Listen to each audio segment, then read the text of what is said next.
And then finally, when I did come home in January or February, I remember seeing some friends, and I asked a girl that I had gone to high school with. She asked me what I had done for Christmas. I said, "Oh no, I was in Panama. I didn't really have a Christmas." And it went right over her head. And she said, "Oh, I love Panama City. That's my favorite place to do spring break." And it was the first time that I realized this disconnect, right? Like this world that I live in and the world that the rest of America lives in. And I'll admit there were times I was resentful, especially, going back and forth to war. Like when people lost their appetite for Afghanistan, when people lost their appetite for Iraq, when people don't even understand these other things that we're doing. And I'd come home and I'd see a yellow ribbon on a tree or a yellow ribbon on a pole. I sometimes I got resentful because people just went about their day. But now that I'm a little bit older, uh, I'm glad and proud that we live in a country that we can send men and women to war and still have a peaceful life where everything just kind of runs itself.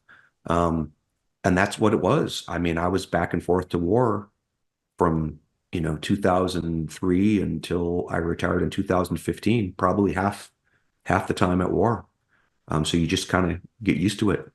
That is everything about this. We're only 20 minutes into this and it's already blown me away. I mean, the Panama stuff, what you just said about the kind of viewing people going about their lives.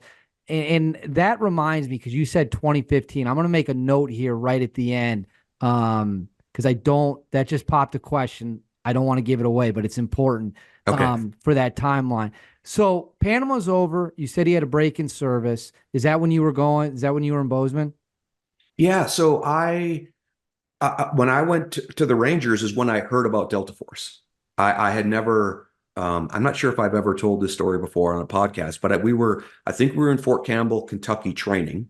And the Rangers they're a top tier unit, right? And we're at a machine gun range, heavy weapons range. And I get the call over the radio that says, "Hey, you got to shut down your range. We got a priority unit coming in for an hour." And I'm like, who's a priority unit? What?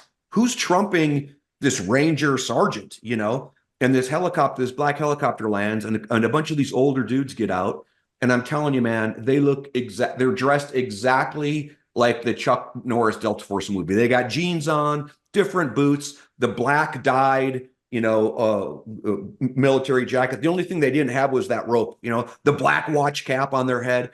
And they get out and they got a bunch of duffel bags and they pull out all these grenade launchers, these M203 grenade, all these exotic grenade launchers. They land, like 4 or 5 guys get out. They pull out all this ammo. They shoot these rounds. There's a guy, they're like taking notes, and they're like, "Hey, thanks a lot, man. Really, really appreciate the time." And they get back on a helicopter and leave. And I'm sitting there going, "Who the hell was that?" And then that's the very first time I heard about, "Oh, that's Delta Force. That's the D boys." And that's when I realized, well, geez, man, I thought I was like the top of the food chain here with the Rangers. I want to do that. Again, little did I know I had been in combat with them, peripherally supporting them, etc. So that was what I set my sights on, was to go to Delta Force. And I couldn't get in with the wavered eyes. My eyes were not correctable. I've since had the surgery and all of that and became Delta worthy.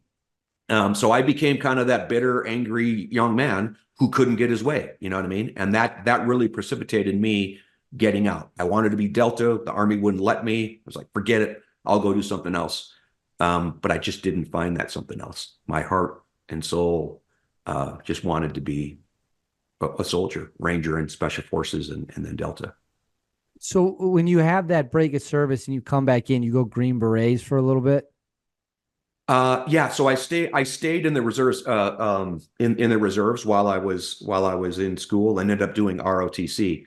And Gotcha. you'll appreciate this too. So when I went to high school, I was a good runner in high school, but not great, and I had a couple of dudes in my class that were faster. And then University of Wisconsin, when it comes to distance running, I mean that was half the Olympic team was on the University of Wisconsin. So I thought collegiate racing was way up here.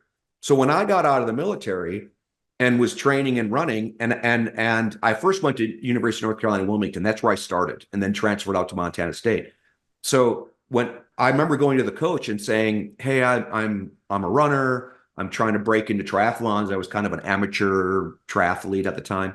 I said, "Do you have space for people to train with you?" And he said, "Yeah, come on out. Come on out to our tryout." And I end up like taking second or third and walk on to the team. And then I ended up transferring out to Montana State and running out there, track and cross country. So growing up, my only knowledge of collegiate running was University of Wisconsin. The top one or two running schools in the country. There's like there's a lot of space for journeyman runners like me.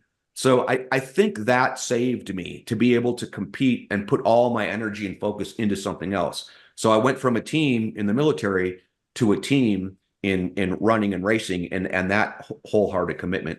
But again, it was always tugging at me to come back and just continue to develop soldiers and see what else I could master. What year is it when you fully reintegrate back into the military? Do you remember? 1997. So I Okay, got so commissioned in 97. So yeah, from 92 to 97, I ended up doing 5 years because collegiate athletics, you get that redshirt year. So I commissioned 97 and went back to Second Ranger Battalion and served as a lieutenant up there. but the reason I asked that it's before 9/11. So let's fast It forward a was. little bit to Yeah. 9/11. Do you remember where you were when 9/11 happened and what was your job at that point in time? I remember. So I had just completed the captain's career course. So I was a lieutenant and captain in the Second Ranger Battalion, a brand new captain.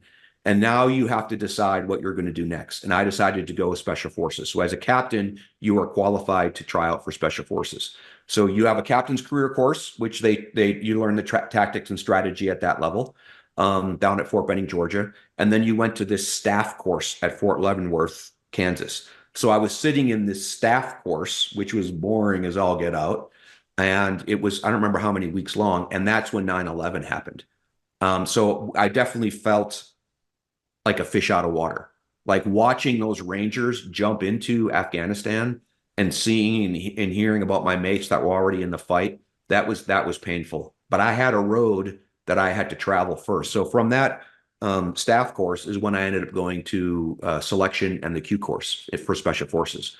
So from a 9/11 until almost a little more than a full year later, I was in Special Forces qualification course, getting up to speed and trying to set my chips on where do I need to go to get into the fight.